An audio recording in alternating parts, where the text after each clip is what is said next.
Tayo po'y dumako sa ating pag-aaral ng salita ng Panginoon. It is good to have something to play for. Maybe not word for word, pero isa ito sa mga kataga na sinabi ng superstar ng Golden State Warriors na walang iba kung hindi si Stephen Curry. At tila baga na karoon ng buhay ang team na ito noong February, nung tinrade sa kanila ang isa ulit na superstar na walang iba kung hindi si James Butler. At kailangan ng chef ang Butler muling magkaroon ng buhay ang last Sunday, and it will be the same message ngayong hapon, and we will continue to the next 2 points na hindi natin natalakay last Lord's Day. So this is the message in capsule. Only godly and eternal realities can sufficiently and properly motivate a soldier of Christ to endure in the ministry. Tanging makadiyos at eternal na mga realidad lamang ang sapat at wastong makapag-udyok sa sundalo ni Kristo upang magbata sa paglilingkod. At nawa, bilang mga mananampalataya, huwag nating isipin na ito ay limitado sa mga quote-unquote full-time in the ministry, but muli bilang mga Kristiyano, kung tayo ay bahagi ng katawan ni Kristo, we all should be in the ministry. As we have studied sa Romans chapter 12, we are all parts of one body at bawat bahagi ng katawan ay may gamit. Therefore, walang bahagi ng iglesia na dapat ay walang ministeryo. So we as Christians, we as members of this church must be and should be engaged in the ministry in one way or another, be it the Lord's Day or during the weekdays sa iba't ibang mga ministeryo na binigay sa atin ng Panginoon, and we should endure. So, nawa, masumpungan natin ang mga realidad na ito na magbibigay sa atin ng tibay, magbibigay sa atin ng kapangyarihan, magbibigay sa atin, ng dagdag na gasolina para magpatuloy sa ating pagmiministeryo. So tayo muna ay manalangin at hingin natin ang gabay ng Panginoon. Let us pray.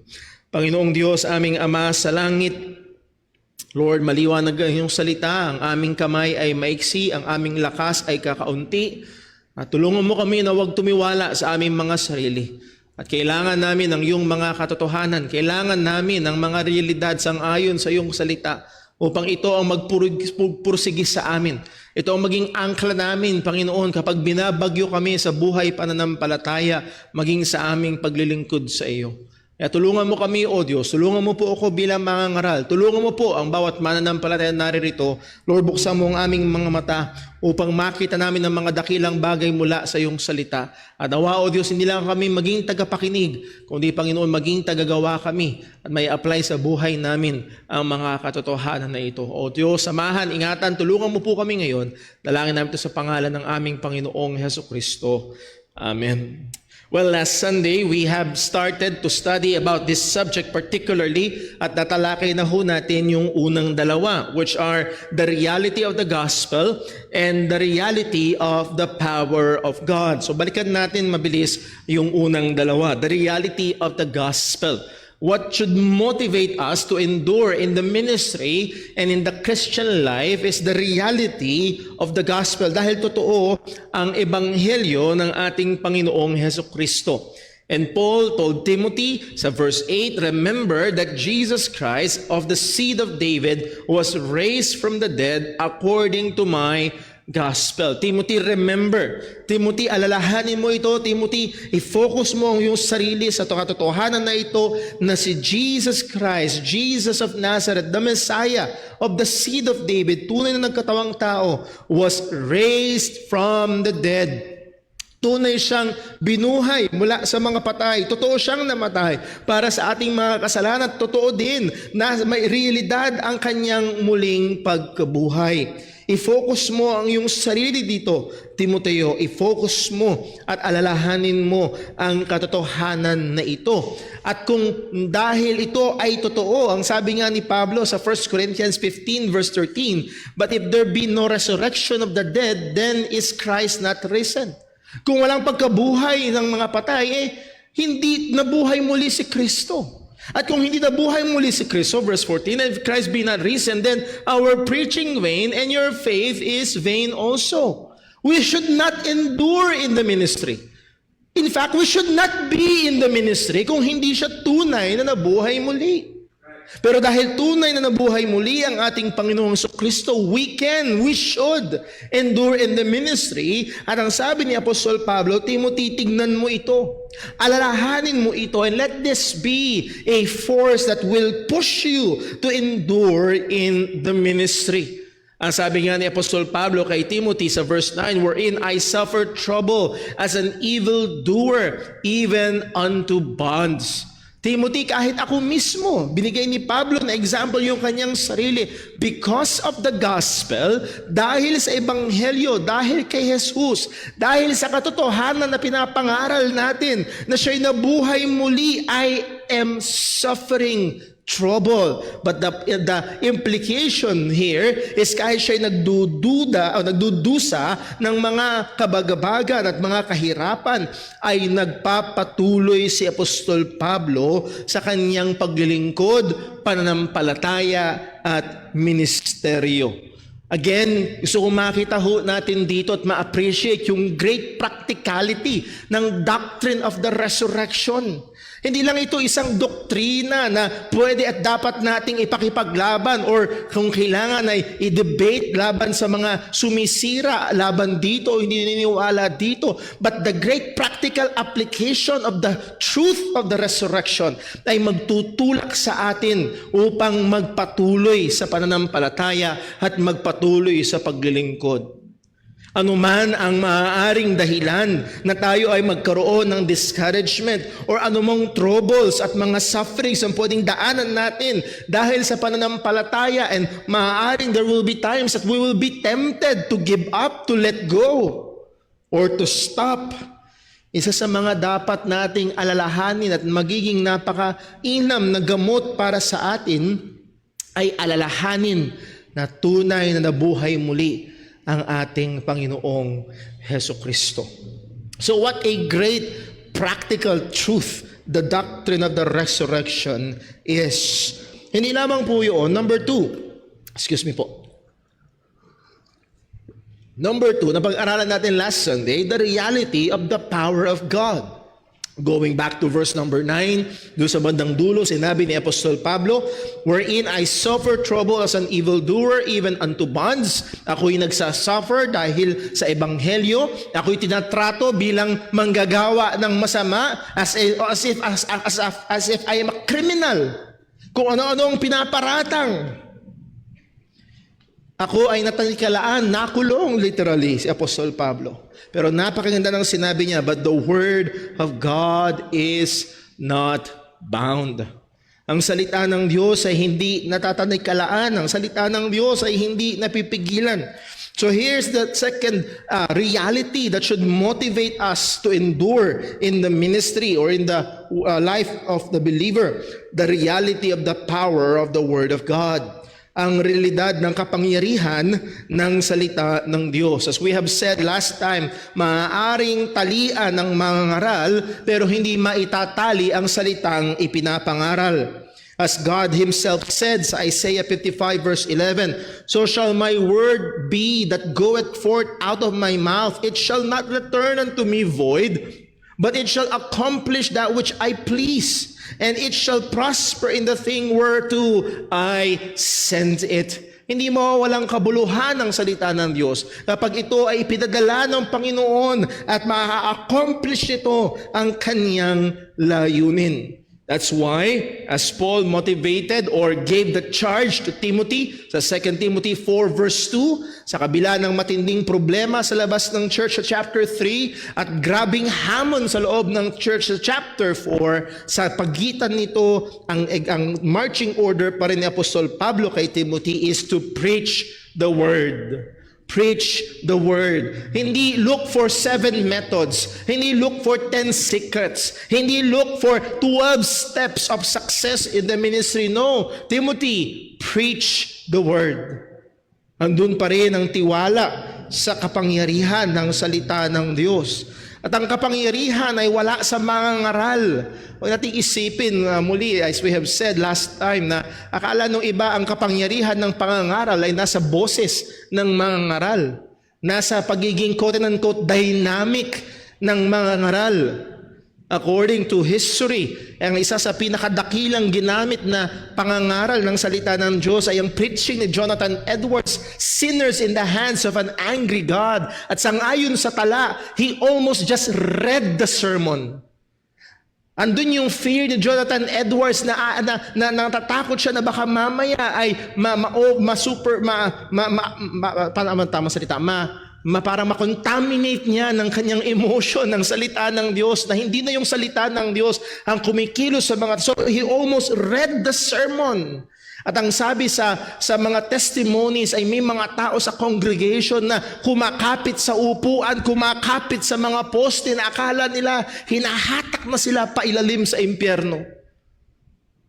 So muli, ang kapangyarihan ay wala sa dynamism ng mga ngaral. Now, don't get me wrong. Merong tama at maayos na gamit ng mga bagay na ito. Pero hindi nakasalalay dito. Ang kapangyarihan ay wala sa mga ngaral. Ang kapangyarihan ay nasa salita ng Diyos. Hebrews 4:12, for the word of God. For the word of God. Muli, it's not the word of the preacher, it's the word of God. At ang maaasahang kapangyarihan lamang ng mangangaral is as long as the preacher is preaching the word of God. For the word of God is quick and powerful and sharper than any two-edged sword, piercing even to the dividing asunder of soul and spirit, and the joints and marrow, and the discerner of the thoughts and the intents of the heart. So muli, hindi ang galing, hindi yung husay, hindi yung drama ng mangangaral, kung hindi ang kapangyarihan ng salita ng Diyos. And not just the power of the Word of God, but the power of the God of the Word.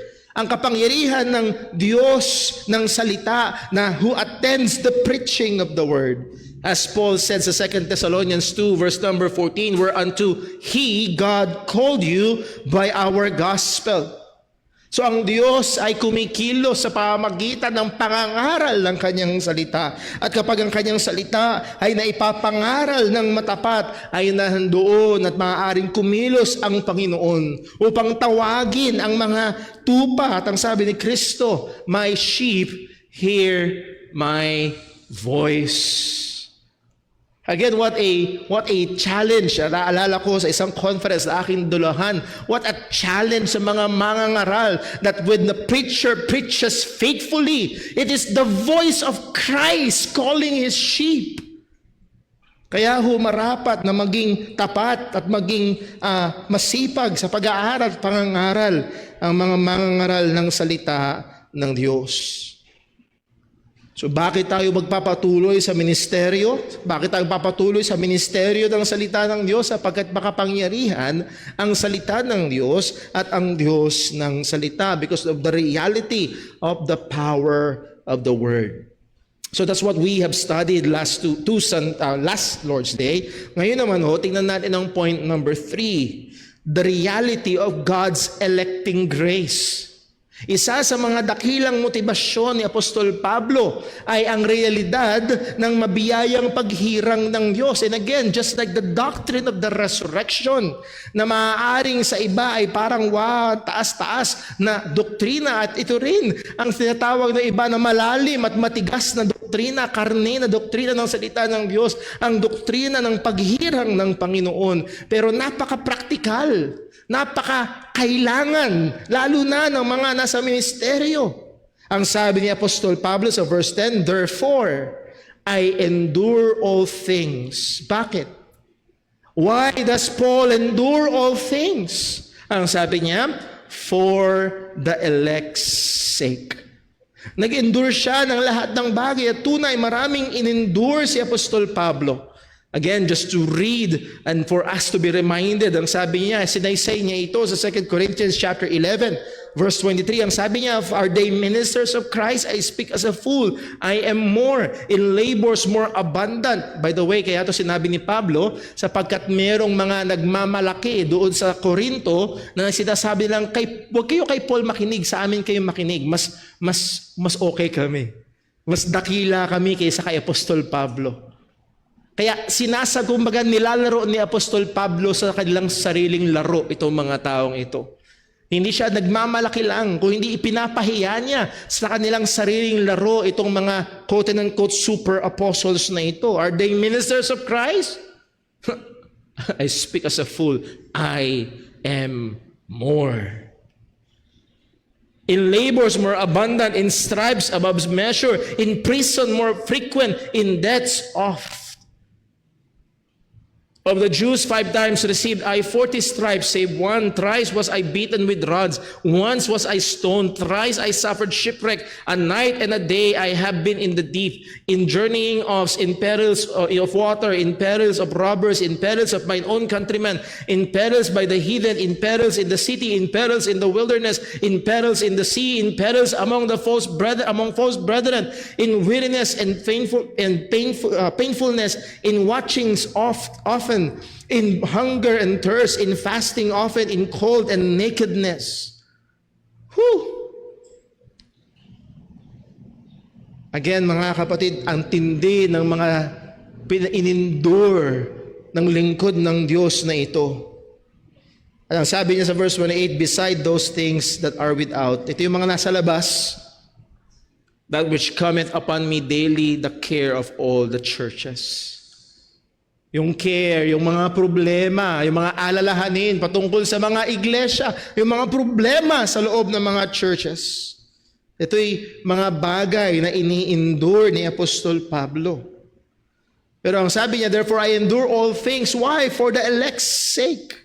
It is clear para kay Apostol Pablo ang katotohanan na ang Diyos from eternity past have chosen a people for Himself.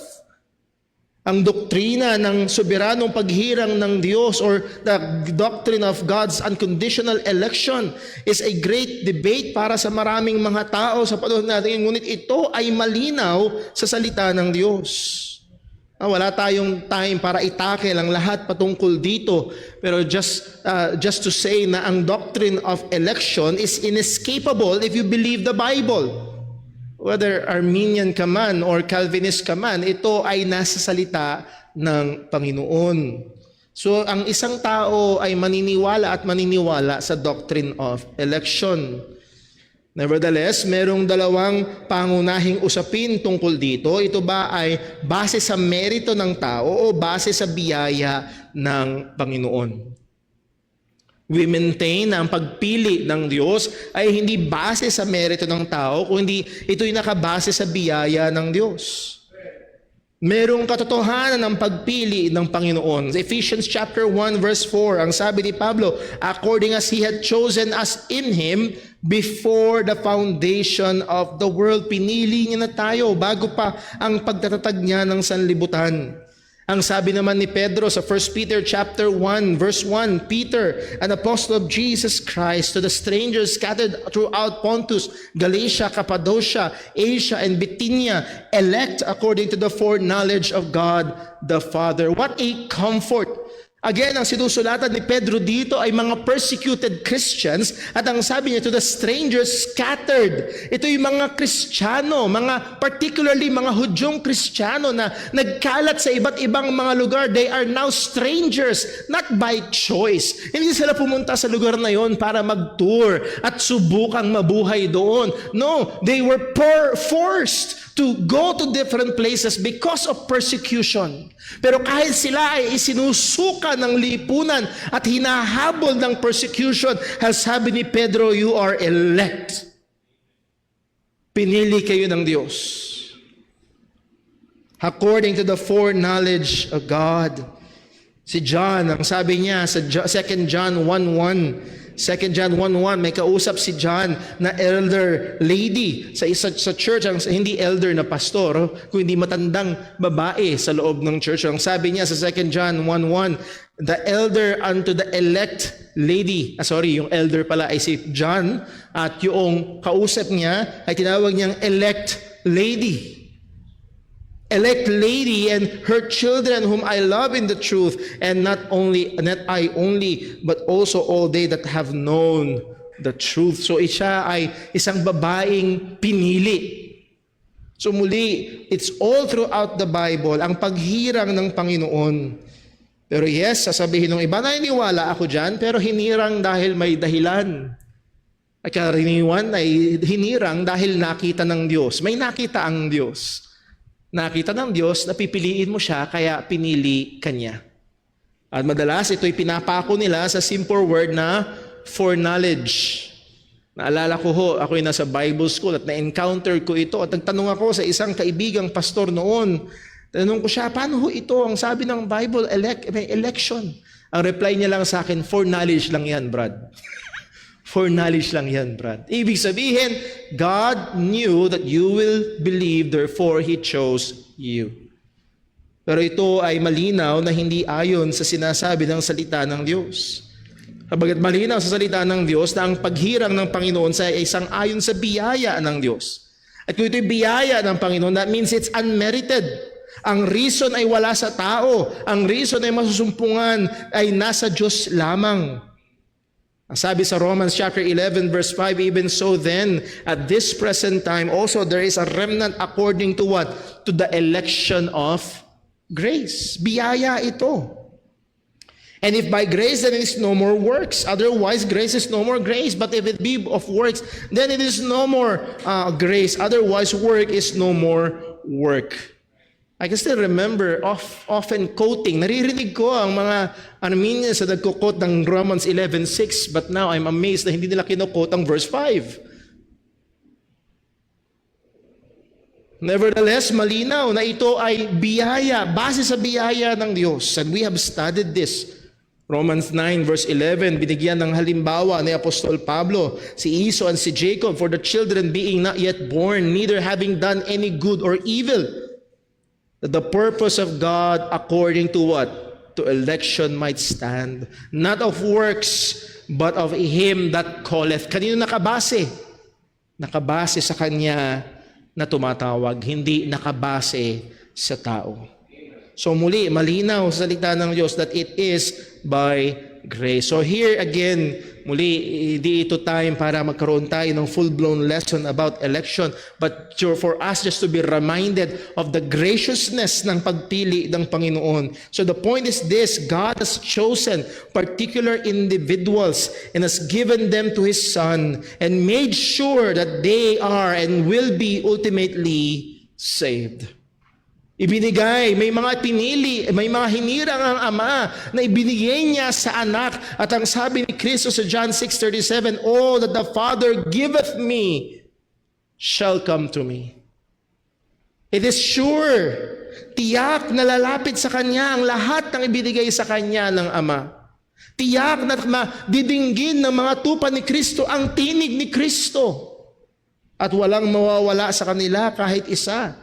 And him that calleth cometh to me, I will in no wise cast out. So yes, we must continue in the ministry of preaching the gospel. We must continue anuman ang ating ministeryo sa loob ng iglesia that ultimately helps the forward, sa pag-forward ng ebanghelyo. Why? Because meron at merong maliligtas. Sapagkat merong hinhirang ang Panginoon. At ang sabi ni Pablo, therefore I endure all things for the elect's sake, that they also may obtain salvation which is in Christ Jesus with eternal glory. Ako'y nag-i-endure para sa mga hinirang, para sila din naman ay magtamo ng kaligtasan na kay Kristo Jesus with eternal glory. Kailangang marinig ng mga hinirang ng Diyos ang ebanghelyo upang sila ay manampalataya at maligtas. And yes, whoever will believe shall be saved. So Paul endures and Timothy must endure, for God will surely bring His people.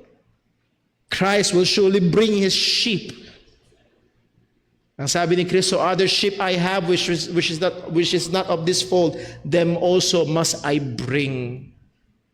And again, ang anak ni David ay hindi mas magaling na pastol.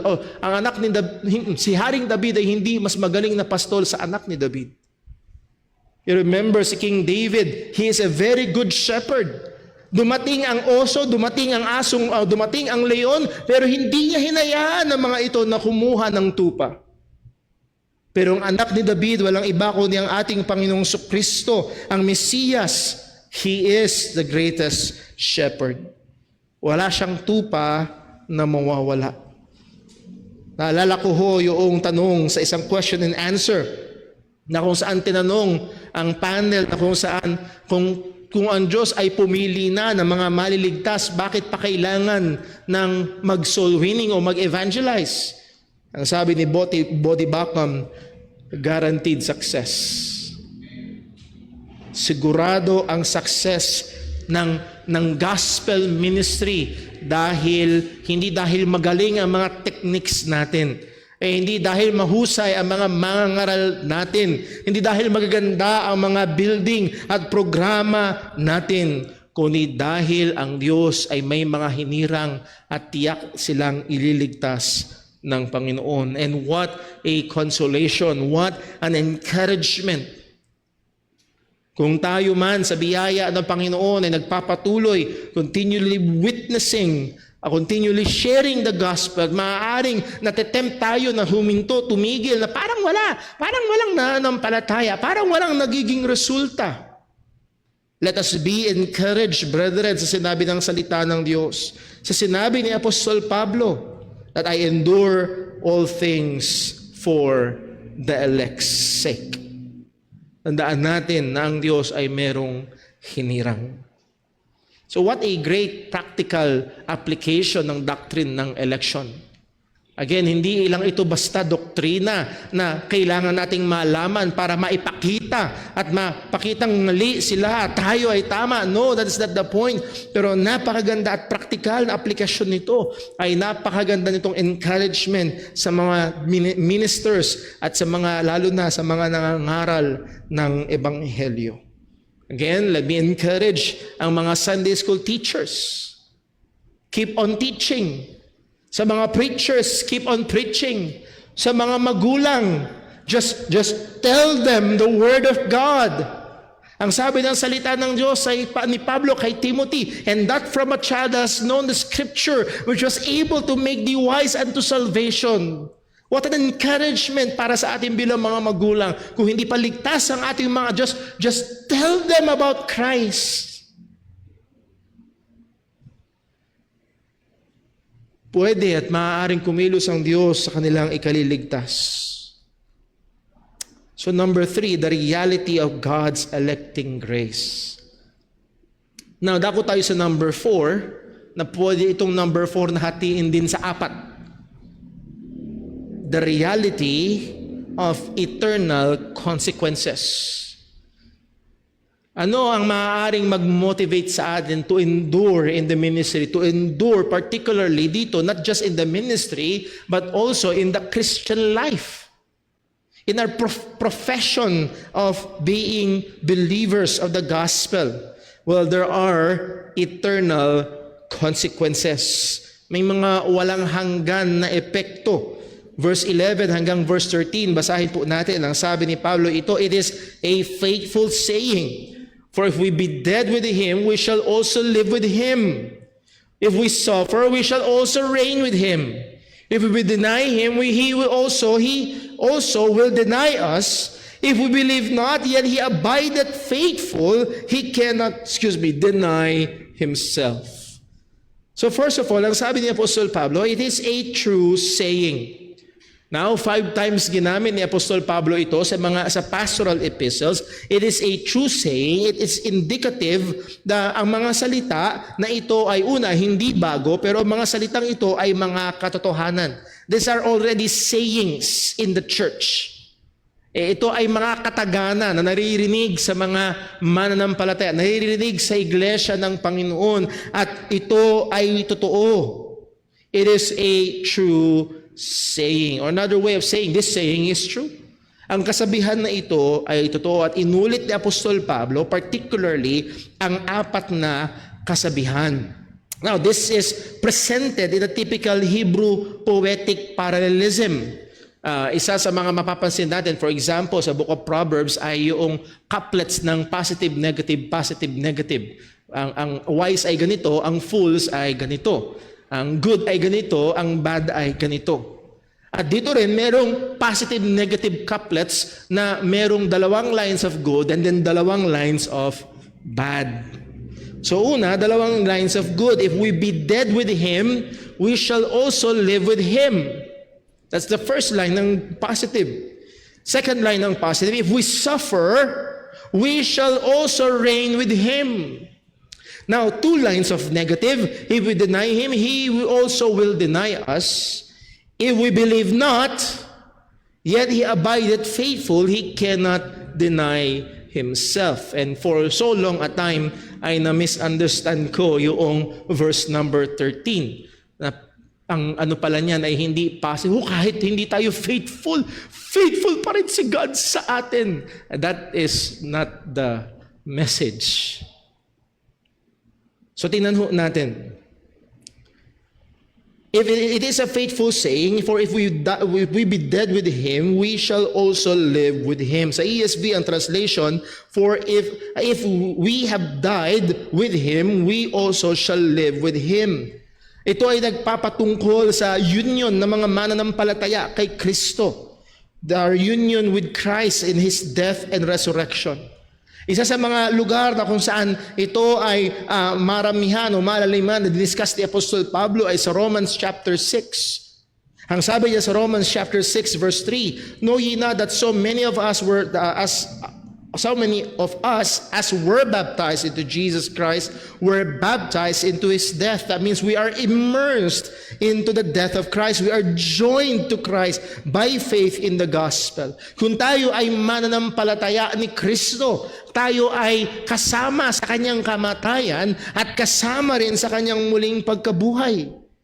Kaya nga ang sabi sa verse 4, therefore we are buried with Him by baptism into death, and like as Christ was also raised up from the dead by the glory of the Father, even so, gayon din naman tayo. We should walk in newness of life. At yun yung sinisimbolo ng water baptism, na tayo ay namatay kasama ni Kristo at gayon din naman nabuhay kasama niya at lalakad sa bagong buhay para sa Kanya. So this is our public profession of faith, yung water baptism. But the point is this, those who have truly believed in the Gospels, yung mga tunay na nanampalataya sa Ebanghelyo, ay tunay niyang napagkaisa kay Kristo. Hindi ito isang teorya lamang, ito isang realidad. That a believer is truly united with Christ. Kaya nga ang sabi sa verse 5 ng Romans 6, for if we have been planted together in the likeness of His death, we shall be also in the likeness of His resurrection. This is a sure statement. Kung tayo talaga ay kalakip, kung tayo talaga ay kasama, kung tayo talaga ay nakakabit kay Kristo by faith, na tayo namatay kasama niya at nabuling nabuhay kasama niya, nung tayo nanampalataya sa Ebanghelyo, we shall be also in the likeness of His resurrection. Put it in another way, ang sabi ni Apostol Pablo sa Romans 8 verse 10, and if Christ be in you, the body is dead because of sin, but the spirit is life because of righteousness.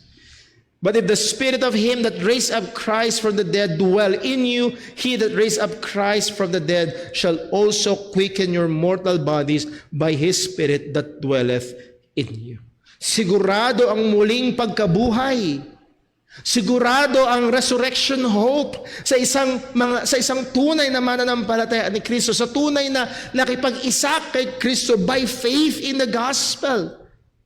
Tiyak tayong kasama sa kanyang pagkamatay at gayon din tiyak tayong kasama sa kanyang muling pagkabuhay. So ang sabi nga ni Pablo, babalik tayo to 2 Timothy 2:11, for if we be dead with Him, if you are truly united in His death, if you are truly united to Christ by faith, merong tiyak na pag-asa, we shall also live with Him.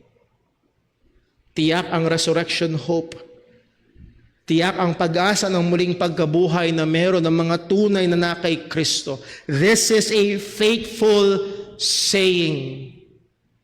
So tunay na tayo ay karapat-dapat lamang mag-endure sa buhay natin bilang mananampalataya. And this is not just merely enduring in the ministry, but really persevering in the faith.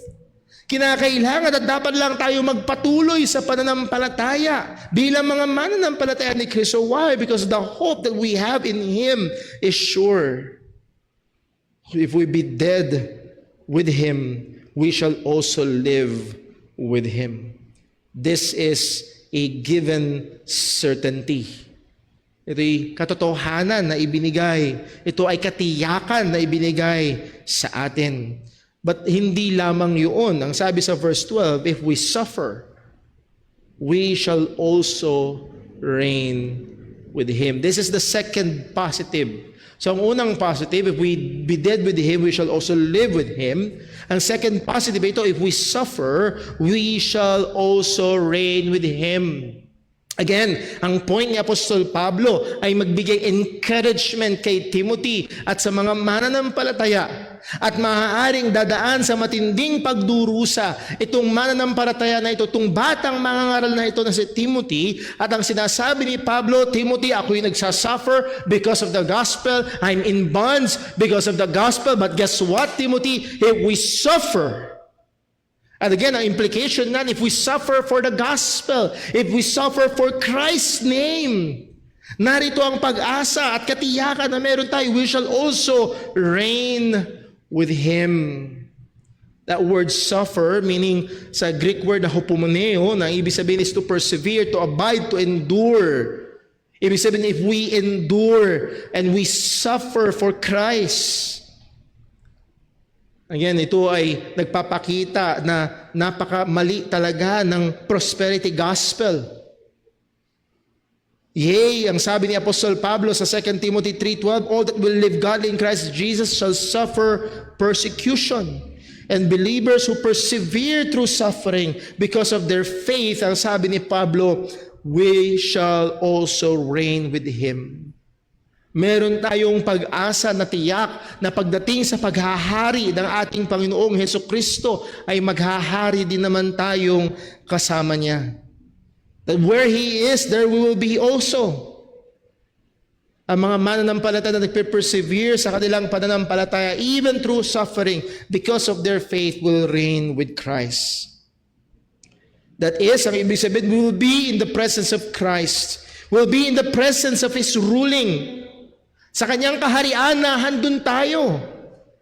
Hindi tayo itatapon sa labas, that there will be gnashing of teeth in utter darkness.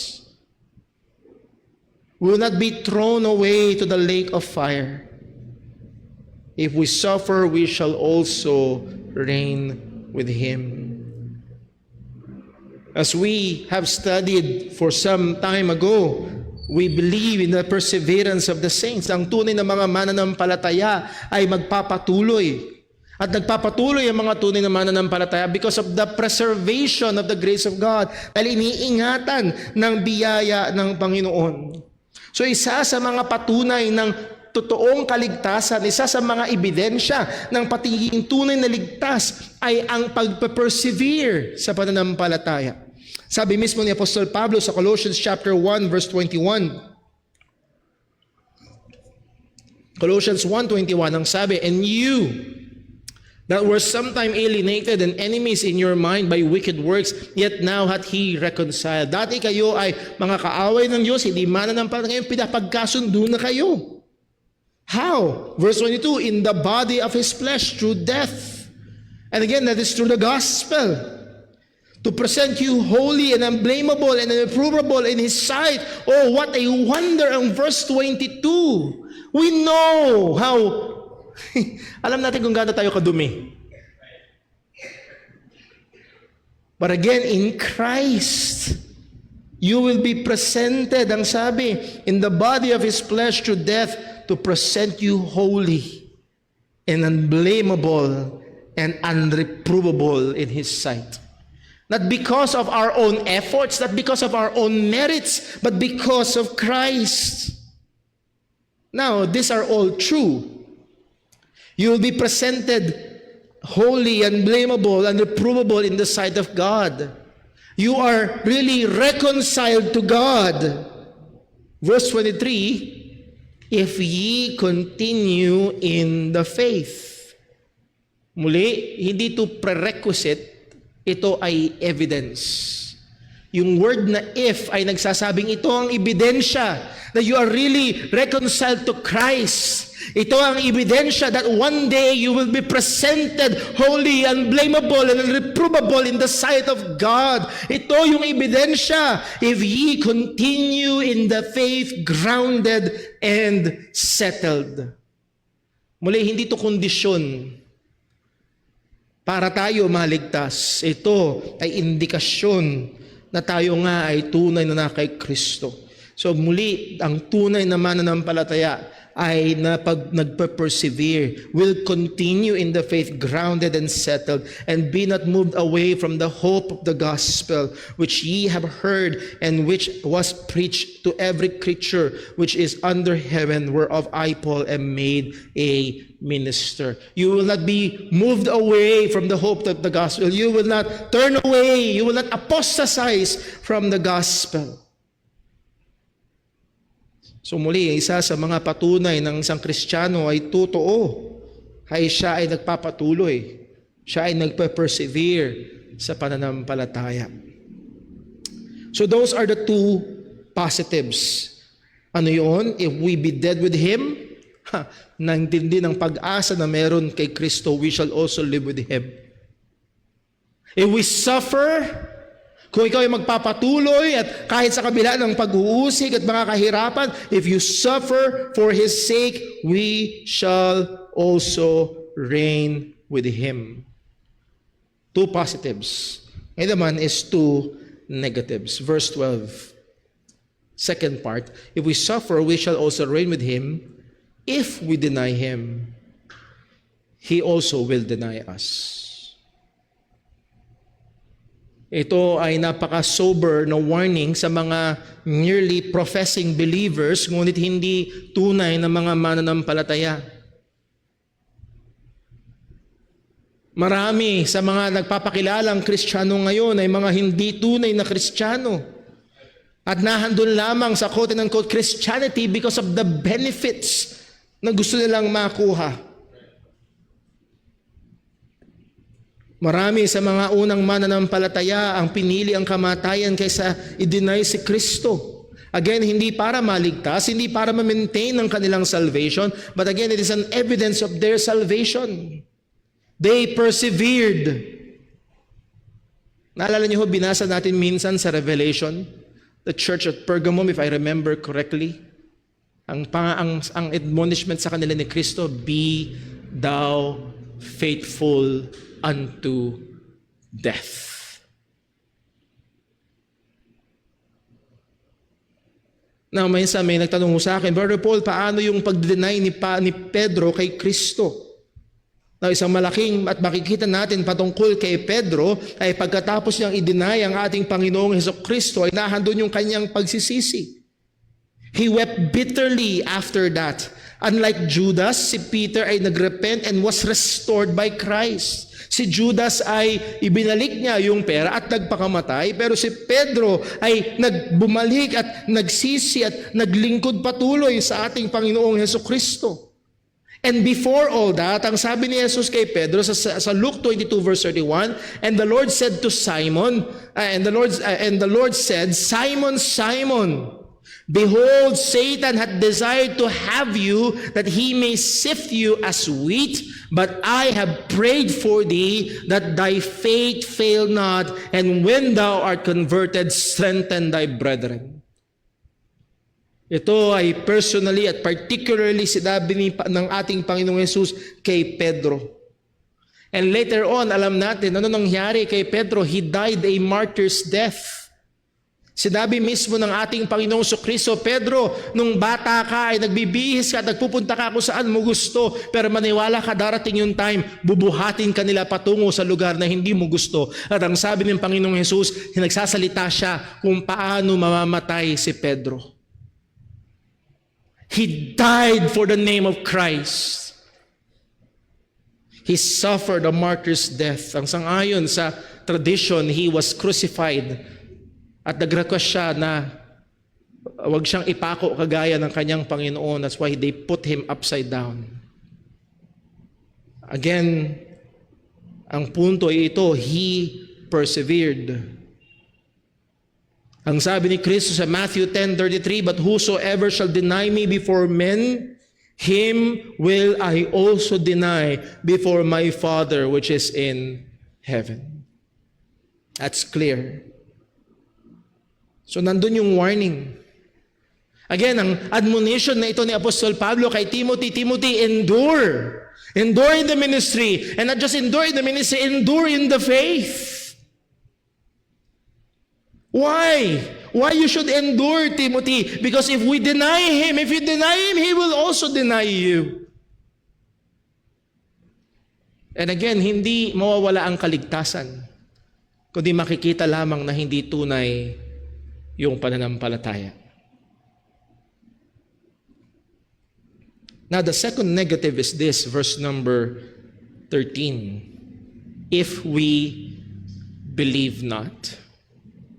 Again, ang impact nito is if we do not continue to believe. If you do not persevere in the faith.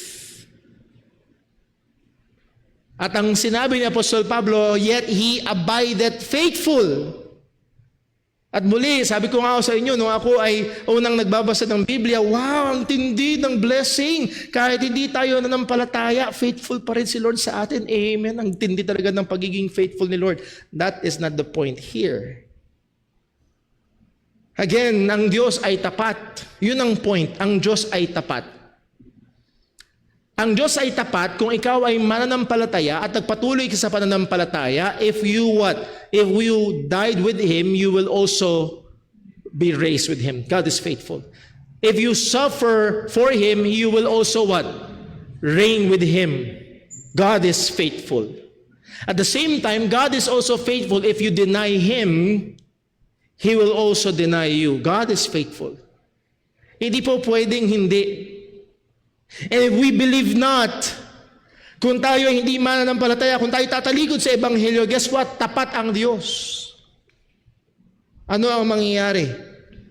Sa Hebrews chapter 10 verse 26, for if we sin willfully, at yung sin dito is not any sin, but the sin of apostasy. Yun yung tinatalakay ng writer ng Hebrews. If we willfully turn away from Christ, that after that we have received the knowledge of the truth, there remaineth no more sacrifice for sins, but a certain fearful looking of judgment and fiery indignation which shall devour the adversaries. If you turn away from Christ, God is faithful, mamimit mo yung kanyang puot. Because God is faithful. Verse 31, Hebrews said, it is a fearful thing to fall into the hands of the living God. He abides faithful. Again, sa pinakapamosong teksto sa Biblia, John 3:16, for God so loved the world, He gave His only begotten Son, that whosoever believeth in Him should not perish but have everlasting life. God is faithful. If you truly believe the gospel, you will be saved. You will have eternal life. Hindi ka na mapapahamak. Why? For God sent His Son into the world to condemn the world, but that the world through Him might be saved. Pero God is also faithful. Verse 18, he that believeth in Him is not condemned, but he that believeth not is condemned already. And God is faithful. Kung paanong walang tsansang mapahamak ang mga tunay na ligtas at tunay na sumampalataya, walang tsansang maligtas ang isang tunay na hindi sumasampalataya, because God is faithful. He will not deny Himself. Hindi niya ibababa yung standard para sa iyo. God is faithful. John 3:36, ang sabi, He that believeth on the Son hath everlasting life, and he that believeth not the Son shall not see life, but the wrath of God abideth on him. God is faithful. So again, ano ang admonition ng writer ng Hebrews sa atin? Well, let us not forsake the assembling of ourselves together. Let us consider one another. Magpaalalahanan tayo sa isa't isa. Huwag natin pabayaan ang pagtitipon ng isa't isa o pagtitipon na magkakasama. Bakit kailangan natin ito to persevere? So why should we persevere in the ministry? Why should we persevere in the faith?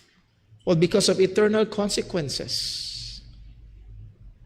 Dahil ang ating pagpe-persevere sa pananampalataya ay magpapakita kung ang ating pananampalataya ay totoo ba o hindi. Brethren, if we be dead with Him, we shall also live with Him. If we suffer for Him, we shall also reign with Him. But if we deny Him, He will also deny us. Let us endure, let us persevere in the ministry, in the faith. Why? Because of eternal consequences. Let's pray. Panginoon Diyos, aming Ama sa langit, salamat po sa paalala ng iyong salita. At nawa, O Diyos, hindi ito dumating sa mga tengang bingi.